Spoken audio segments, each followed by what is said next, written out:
This giant complex of buildings overlooking San Francisco Bay is the Lawrence Laboratory at Berkeley. Some of the world's most advanced research in theoretical and practical physics is being done here. For some years now, a small group of scientists attached to the laboratories have been investigating this, a curious metal called nitinol. It has certain anomalous properties not yet fully understood or explained.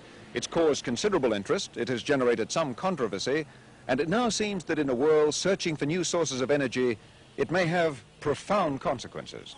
Research began here in a small laboratory workshop 7 years ago, when it was discovered that nitinol had apparently unique properties. The head of the laboratories was Nobel Prize-winning physicist Professor Edwin Macmillan.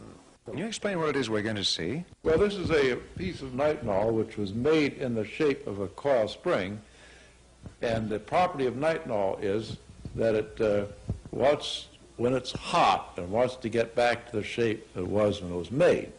When it's cold, it's quite relaxed and will take any shape. This is now cold, and you see I can take it and stretch it out. So it's made in the shape. It was made in the shape that I showed you first. And now it's cold, I can stretch it. Here I have a glass of hot water, and if I just pour the hot water on this thing, you see what happens. There we are. Good as new. In the cool state, it's relaxed and floppy. In the heated state, it remembers its former state. That's why you say it has a memory. So if you make the thing, if you make this piece of wire so it's straight when you made it, then when it's hot, it wants to straighten out. When it's cold, it's just as floppy as a wet noodle. You know, if you take one of these things and put in hot, cold water in your hand, it's like a wet noodle when it's cold. When it's hot, it straightens out very suddenly. It's quite strong stuff. In fact, nitinol, a nickel-titanium alloy, can spring back with a force of 55 tons a square inch. The actual phenomenon itself is not yet fully understood. An engineer at the laboratories, Ridgway Banks, set out to build an engine to harness this. In a small workshop across from his office, he designed and built a wheel with nitinol loops hanging from the spokes. He calculated that if he filled a container with cold water and another with hot water, the loops of nitinol, moving from one bath to the other, would bend, then spring back, and that the sudden spring of the nitinol in the hot water would drive the wheel around, thus becoming the world's first solid-state heat engine. He was right.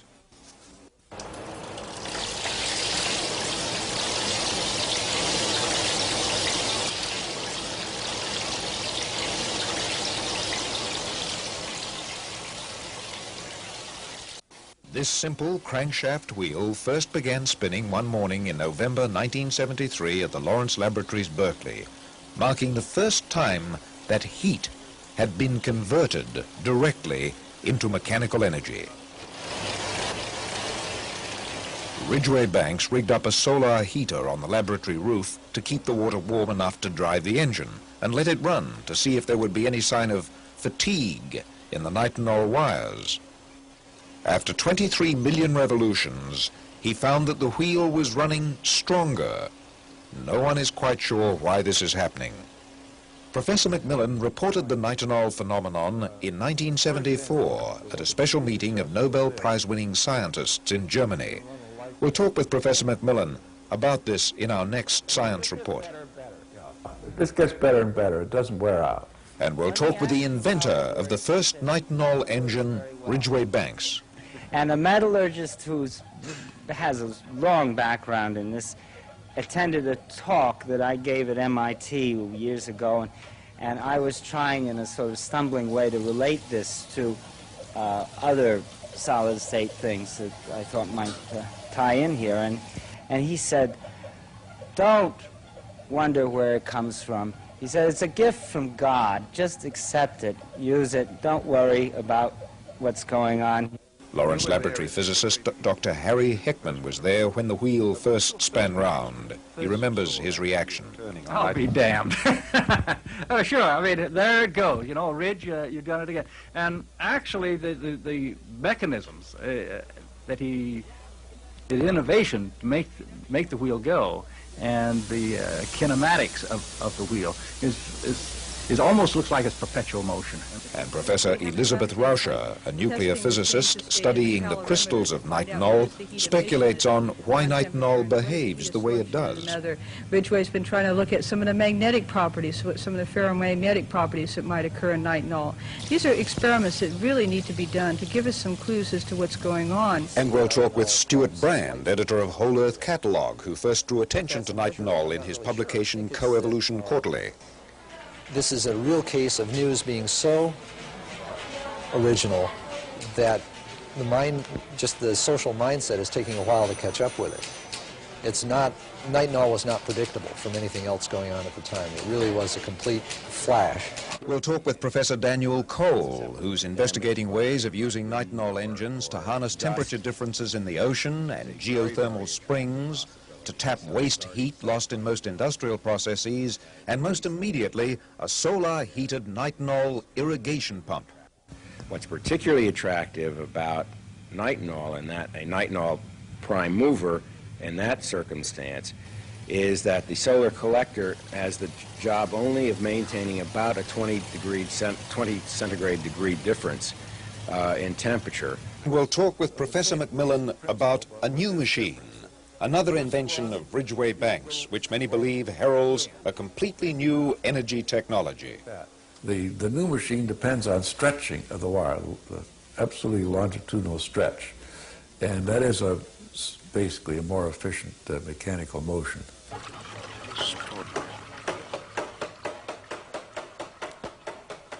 It's important that people are working on these things, you know. If it's used as a basis of a heat engine, of course, you need an entirely different scale of production from what it's made now. Fortunately, the materials of which it's made, which are nickel and titanium, are both very abundant elements, so there's no question of rarity of materials.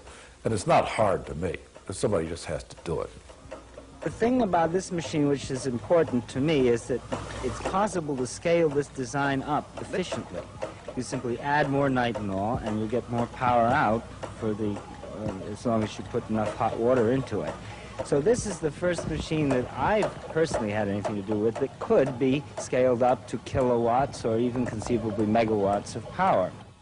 Research into nitinol heat engines began quietly several years ago with strange devices like this, developed by McDonnell Douglas Aircraft Corporation. Others involved in nitinol heat engine research include the National Aeronautics and Space Administration, the United States Navy, General Motors. Research is also underway in England, Germany, Japan, the Soviet Union, and China. Nitinol can be trained with a double memory to recur to a predetermined shape. In a warm airflow, the branches of this nitinol plate curve out.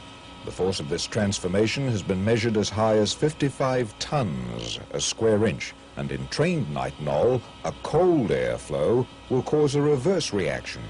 And in some devices, the effect gets stronger with repetition. No one knows why or how far this will develop.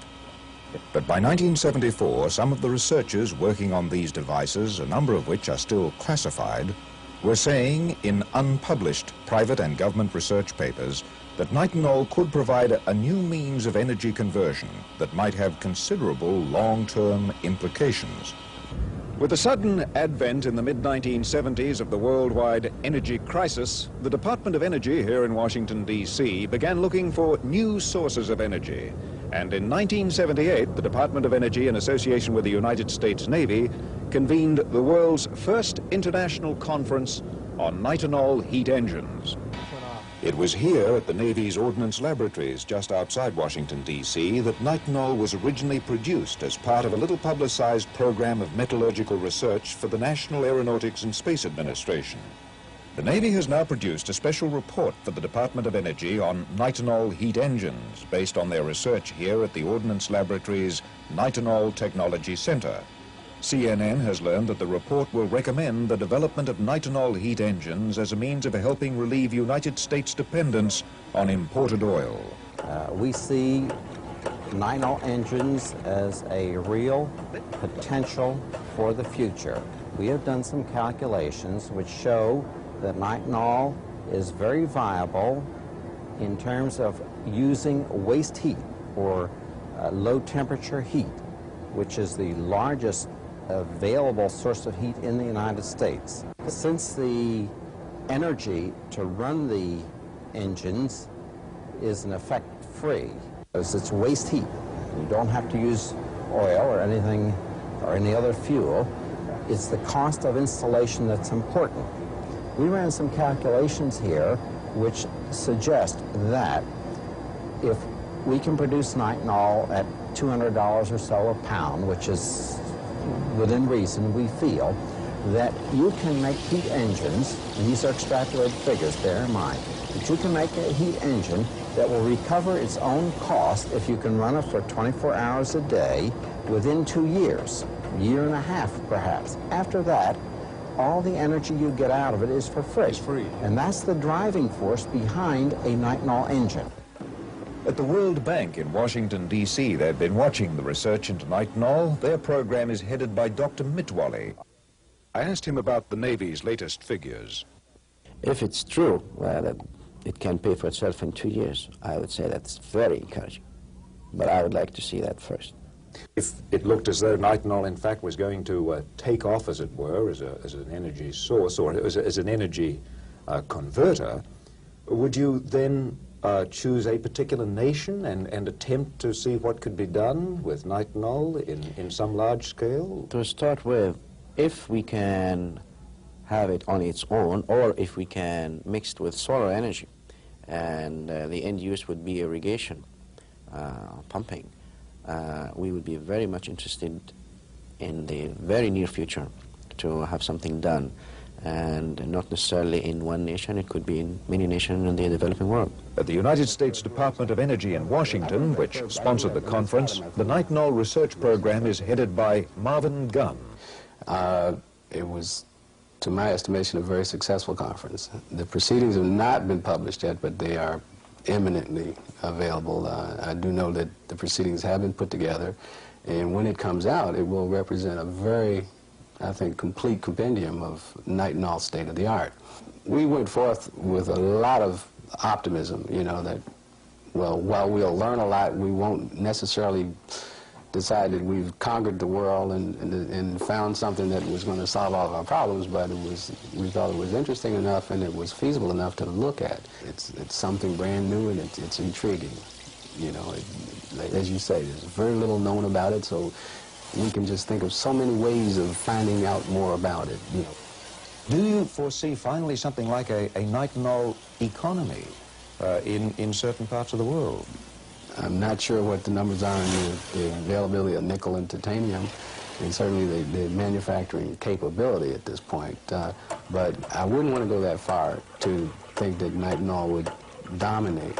In fact, I guess what we consider ourselves now is that we're on a petroleum economy, and we're trying to find ways of getting away from that. I see it contributing as a component of, you know, one of the ways of displacing petroleum as a primary energy source.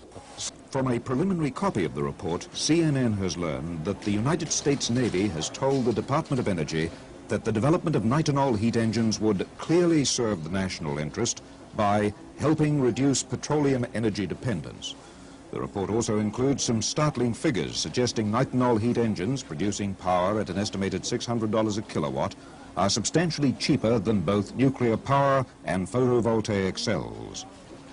Well, meanwhile, in addition to the release of this report on nitinol heat engines, which will become available imminently from the government printing office in Washington, the Navy has also released another book made up simply of the several hundred scientific papers that have been published on nitinol all over the world. And of course, some of the material is unpublished. There are now reports that in at least one laboratory in the United States, they have produced, but not yet published, details of a kind of super nitinol, a nitinol vastly more powerful than the material we've been looking at. Well, however that may be, it seems clear that the nitinol story has just begun. Kevin Sanders, Cable News Network, Science Report.